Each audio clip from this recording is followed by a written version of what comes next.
జై శ్రీరామ్. ఎట్లా ఉంది రామ మందిరం చూస్తున్నారా వీడియోస్? చూస్తున్నాం, లైవ్లో చూస్తున్నాము. అందుగురించనే గుడికి వచ్చామన్నట్టు. అయోధ్యలో అక్కడికి వెళ్ళలేము కాబట్టి ఇక్కడ లైవ్ ప్రోగ్రామ్ పెట్టారు 7 టెంపుల్స్లో. అందుగురించి అని చెప్పి టెంపుల్కి వచ్చినాం. రామాయణం కొద్దిగా చూద్దాం, రాముని టెంపుల్ ఎలా ఉంది అది అని చెప్పి. అంటే కొన్ని సంవత్సరాల నుంచి, కొన్ని ఏళ్ల నుంచి, అంటే 500 సంవత్సరాల నుంచి కంప్లీట్ అవ్వంది. ఇప్పుడు మన 2024లో మోదీ గారు వచ్చిన తర్వాత కంప్లీట్ అవుతుంది కదా, ఎలా అనిపిస్తుంది? చాలా మంచిగా అనిపిస్తుంది. 500 years నుంచి ఎంతోమంది కొట్లాడారు, అది చేశారు, ఇది. ఇప్పుడు మనకి కళ నెరవేరింది. ఈరోజు మంచి ముహూర్తము. ఈరోజు అన్నీ చూసుకొని ముహూర్తం పెట్టారు. ఇలా మోడీ గారు చెప్పారు ఇలా ఇది దీపం అని, క్రాకర్స్ కావాలని, దివాళీ అని. ఇంత మంచి ఎక్కడ చూడు ప్రతి గల్లీలో పండుగ వాతావరణం ఉంది.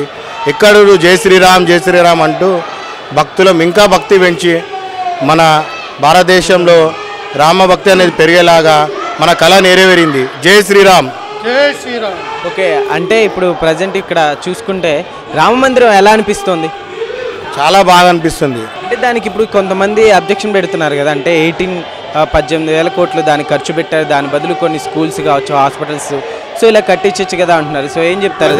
రాముంది అమౌంట్ వచ్చేసి గుడి కట్టింది ఒక ఇండియన్ గవర్నమెంట్ మనీ కాదు, ప్రతి ఒక్కటి వచ్చేసి హిందూ ధర్మంలో చెందిన ప్రతి ఒక్క ఇంటికి వెళ్ళి ఒక్కొక్క 1 రూపీ వెళ్ళింది. ఆ టోటల్ వచ్చేసి 3,500 crores ఏమో వచ్చింది. దాంట్లో 1,800 crores మన అమౌంటే. ఇంకా మిగతా అమౌంట్ ఉన్నాయో గుడి డెవలప్మెంట్ గురించి. అలానే ప్రతి ఇయర్ ఒక 10,000 crores అలా ఫండ్స్ వస్తూనే ఉంటాయి. ప్రతి ఒక్క హిందూ ధర్మం చెందిన వాళ్ళు గుడికి వెళ్ళిన వాళ్ళు దేవునికి దక్షిణగా అట్లా వేస్తే మన అమౌంట్ తోటి ఇంకా డెవలప్ చేయొచ్చు. కానీ ఇండియన్ కరెన్సీ ₹1 కూడా మోడీ తీసుకొని యూజ్ చేయలేడు దాన్ని. అదంతా మొత్తం రూమర్స్ అవన్నీ, అది అబద్ధము. ప్రతి ఒక్క హిందూ ఇంట్లోకి వెళ్ళి 1 రూపీ ఉన్నోళ్ళు రూపాయి ఇస్తారు, లేనోళ్ళు 1000 లక్షలు. చాలామంది ఎలా అమౌంట్ ఉంటుందో వాళ్ళు అలా ఇచ్చారు అమౌంట్. అది సొంతంగా హిందూ ధర్మంకి చెందిన ప్రతి ఒక్క రూపాయి, అంతేగాని ఏ గవర్నమెంట్ సొమ్ము కాదు. ఇంకోటి కాంగ్రెస్ గవర్నమెంట్ చెప్పింది మేము రాము 22 తారీఖు అని చెప్పి. 22 తారీఖు రాని వాళ్ళు ఈ వచ్చే 24 ఎంపీ ఎలక్షన్లు అవి రారు. వాళ్ళు పక్కా మళ్ళీ మోడీ వస్తారు. చూడండి. జై శ్రీరామ్. అవునండి, ఇప్పటిదాకా మేము ఇక్కడ స్క్రీన్ మీద వీక్షించడం జరిగింది. అయోధ్య రామ మందిరం 500 సంవత్సరాల కళ నెరవేరినందుకు ఎంతో సంతోషంగా ఒక హిందువుగా నేను గర్వపడుతున్నాను, చాలా సంతోషపడతా ఉన్నాను. సుప్రీంకోర్టు నుంచి మనకి హిందువులకి శుభ పరిణామం ఏదైతే ఇచ్చారో, సుప్రీంకోర్టు నుంచి మనకి ఏదైతే ఆర్డర్ వచ్చిందో ఆ రోజు నుంచి వెయిట్ చేస్తా ఉన్నాం, ఎప్పుడా అని. కానీ ఈ రోజు భవ్య మందిరం ఏర్పాటు జరిగడం వల్ల చాలా సంతోషంగా ఉంది. ఏంటంటే హిందూ అనగానే ఏదో ఒక రకమైన భావన కలుగుతుంది, కానీ హిందూ అంటే ఏం లేదండి. సర్వేజన సుఖినోభవంతు లోక సమస్త సుఖినోభవంతు అని కోరుకునే మతం ఏదైనా ఉందంటే అది హిందూ మతం అని చెప్తాం. ఈ రోజు విశ్వగురువుగా ఏర్పడబోతున్నది మన భారతదేశం. అలాంటి ఒక శుభఘడియంలో ప్రధానమంత్రి గారు నరేంద్ర మోడీ గారు గౌరవనీయులు, అదృష్టవంతులు, ఆయన చేతుల మీదుగా ఈరోజు భవ్య రామ మందిరం శుభ పరిణామం మనకు ఓపెనింగ్ అవ్వడం అనేది. సో అలాంటి శుభఘడియల్లో మేము ప్రత్యక్షంగా ఇక్కడ వీక్షించడం జరిగింది.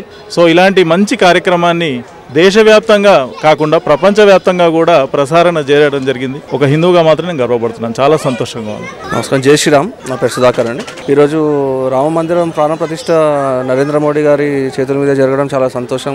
ఇంకో విషయం ఏంటంటే 500 సంవత్సరాల నుంచి ఎన్నో జనరేషన్లు వెళ్ళిపోయాయి. మన అదృష్టం ఈ జనరేషన్ వాళ్ళు మన కళ్ళతో చూస్తున్నాము.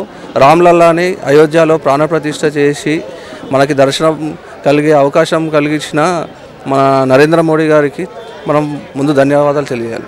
ఎందుకు అంటే ఎంతోమంది త్యాగం చేశారు, ఎన్నో త్యాగాలు చేసినా కానీ మనకి సహకారం కాలేదు. కానీ ఈయన హయాంలో సహకారం అయింది. అందరం చాలా సంతోషంగా ఉన్నాం.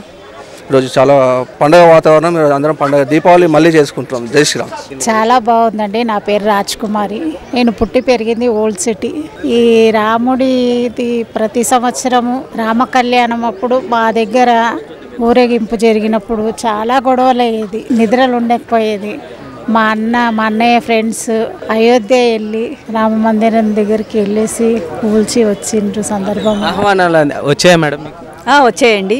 ఈ నెల 29వ తారీఖు మేమందరం కలిసి ఒక 1000 మంది దాకా అయోధ్యలో శ్రీరాముడిని దర్శించుకోవడానికి వెళ్తున్నాం. ఇదంతా అసలు ఎవరి వల్ల సాధ్యమైందంటే ఏమని చెప్తారమ్మా?